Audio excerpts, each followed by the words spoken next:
So I made a mistake. I came in here to check on the babies. Chelsea checked on them earlier, but I didn't bring any treat. And when I come in here this time of day, I always bring them a treat. So here they come. Everything is expecting a treat. Bless. I'm gonna have to go get some treat for them. But look down here, guys. You can see the babies. One of the babies is outside. Two are on the porch.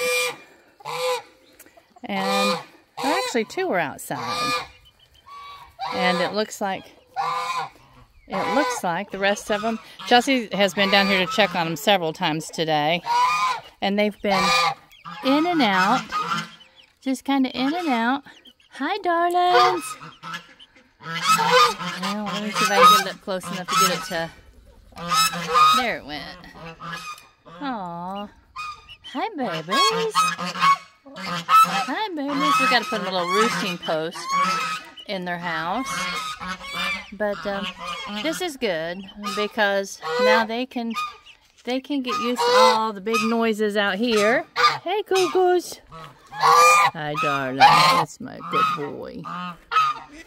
And all of the mamas can get used to them. So before anybody gets moved over, they will all have, and that is really ugly. And it's not finished. I said it was finished, but it's not. We just set those boards on top of it today because we had so many other things going on. But it is really, really hot here. And Googles just wants some attention. I know, darling. I know. You're such a good boy. When I start petting him, his girl will come over in a minute and start yelling at me. But anyway, well, come on, I want to take you up front. And that will be much more attractive when we have time to work on it. Right now, and I'm certain little pullets don't care. No, darling, no. Listen. I know you get so excited, and then you get overly excited, and you want to try to bite me. Because I don't know how not to bite when I'm excited. Go on with your girls. Alright, but anyway, I'll have to walk kind of quickly because he is going to follow me. What? No, I don't want to pet you right now. I want you to go back down there with your people because I know what you're going to do. You're going to get so excited that you're going to snip at me. Uh-oh. We've had a couple little power outage flickers. And one of the big houses up on the hill. Yes, and you can't come outside. No, you can't. When the power flickers here, their alarm goes off. One of those houses up there. They don't live here year-round. There he goes. And so their service... Hi, darling. What? Their service sometimes takes their time getting it turned back off. Hey, Georgie. Hi, sweet boy. But anyway, I did want you to see the babies. And Chelsea and I have been and Hugh, we've just all been busy today. Chelsea got 5 more trays, our next succession of sunflowers. I'm so tired, y'all. I'm kind of walking sideways. She got our next succession of sunflowers started. And these cells are 128.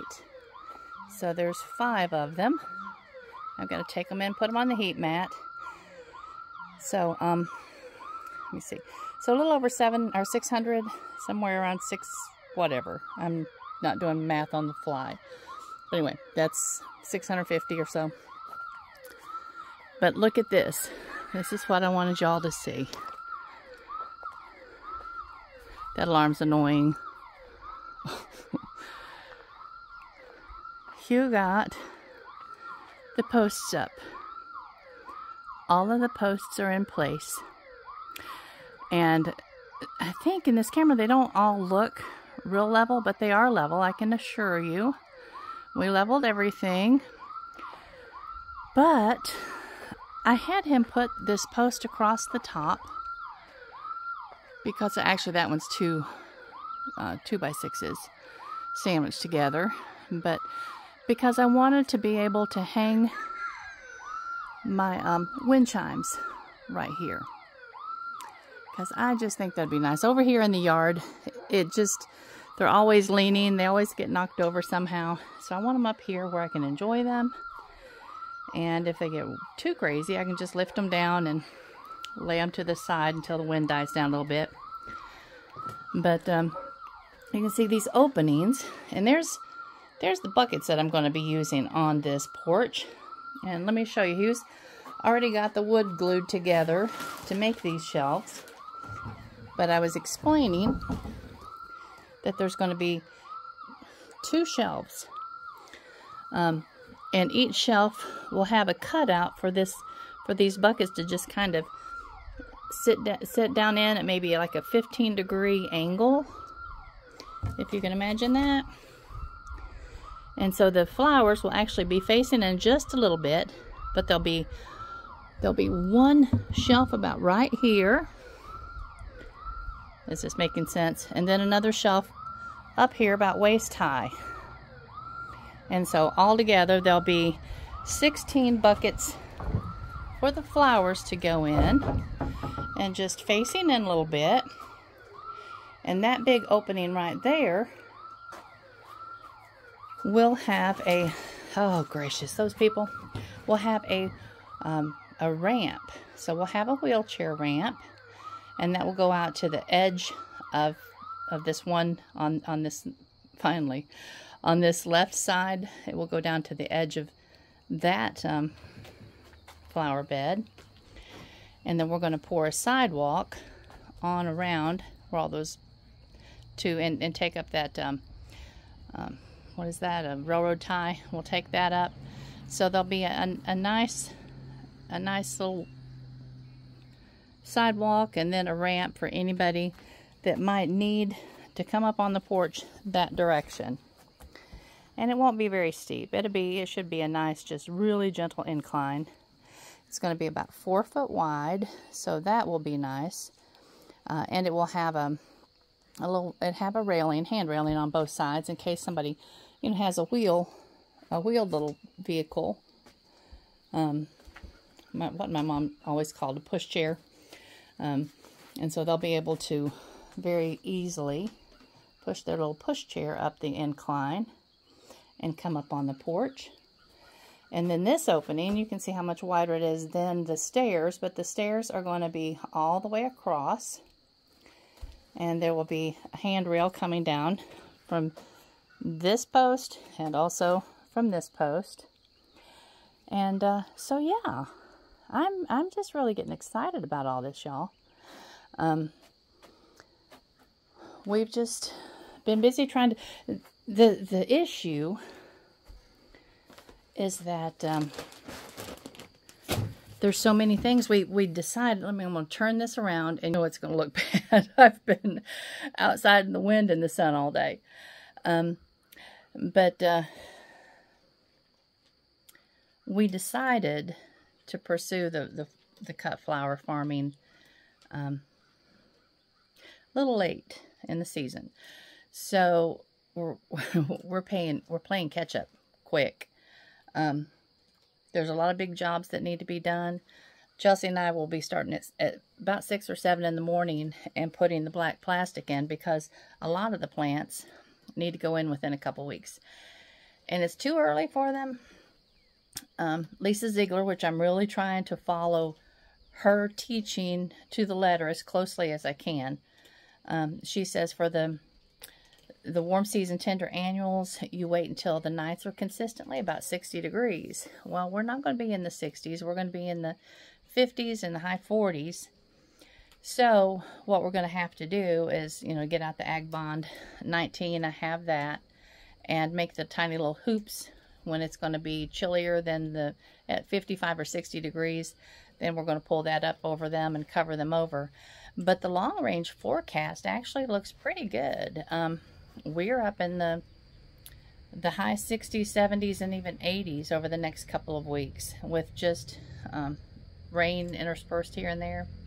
So I'm thinking that we can kind of coax them along, which I'd rather not do. I'd rather stick them in the garden and let them take off. But because my my timing was off a little bit this year, I'm not certain it was. I think that my grow lights are the number 8s in the shop for the shop lights. I think they've just gotten so weak that the plants were stretching, and so that's not a good thing. I'm hoping not to allow that to happen again.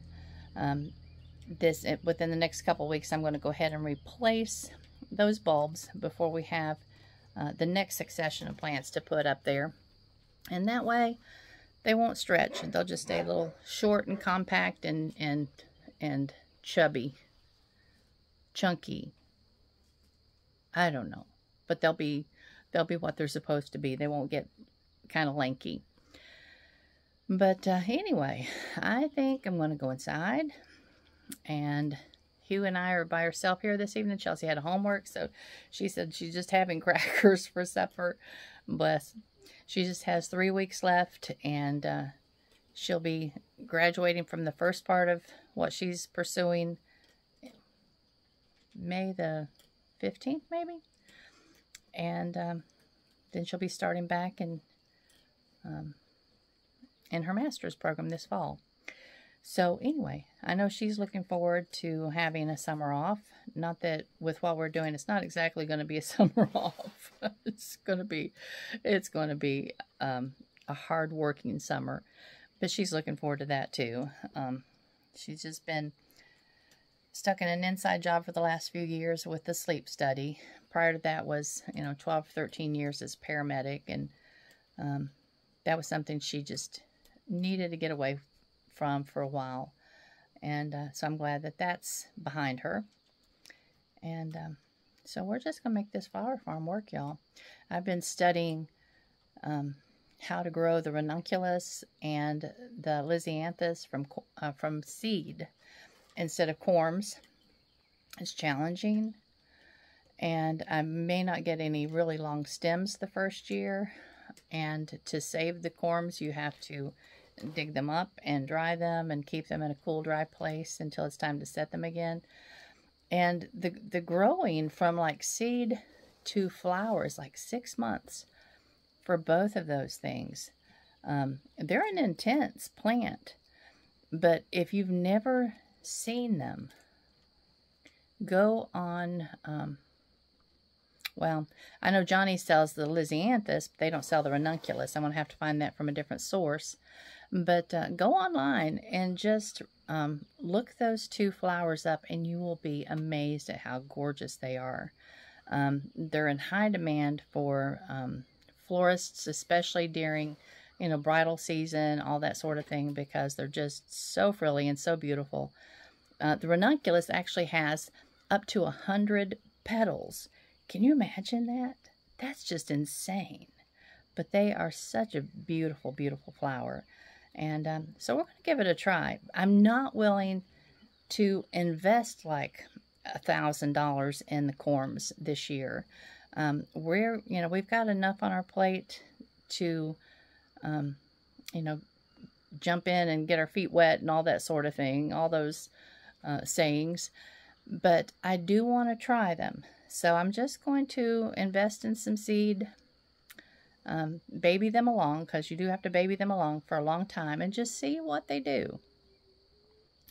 And if they do well from that point, then I'll invest in more.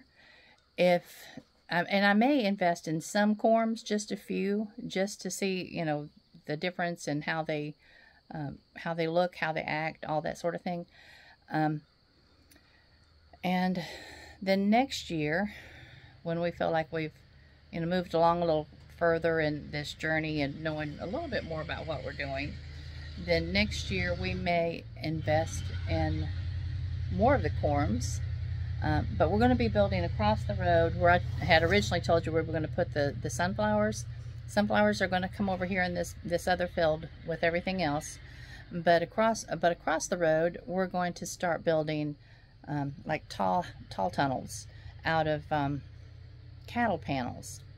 I already have part of the cattle panels. I keep hearing something. I'm sorry, I'm so distracted, y'all. But I have part of the cattle panels, and I have my greenhouse plastic. I had gotten that last year. So this fall, we'll start constructing those. And I want to at least do 2 this year and a couple next year. But we've got to make a trip down to Morganton, where there is a Rural King, because Rural King, their cattle panels are way, way, way less expensive than the cattle panels around here. As in, I'm thinking like $10 a piece less. So we're just going to make a trip of it and get the things that we need for the year down there that they sell, because it's really, their prices are much better than Tractor Supply, Lowe's, any of the ag care, even our co-op over, here in Waynesville. The Rural King's much less expensive. We might go to Tennessee. I'd rather go to Tennessee than Morganton, but we'll see. We'll just make a day trip of it, go eat at the Cracker Barrel, and just have fun. All right. Well, y'all, I'm going to go in and see if Hugh has thought anything about supper. If he hasn't, then let me turn the camera around so you can see the cattle. Those babies are up there noshing away. See if he's given any thought to supper. He may have, he may not have. And if he has already eaten a tomato sandwich, which he might have, I think I'll have a bowl of cereal. I told him one time I dislike cooking so badly that if I lived on my own, I would probably have cereal for supper every night. That's terrible. I know it's not a healthy thing, but there went 2 sheriffs down the road. Huh. On our little road over here. Wonder what they're after. But anyway, all right, y'all.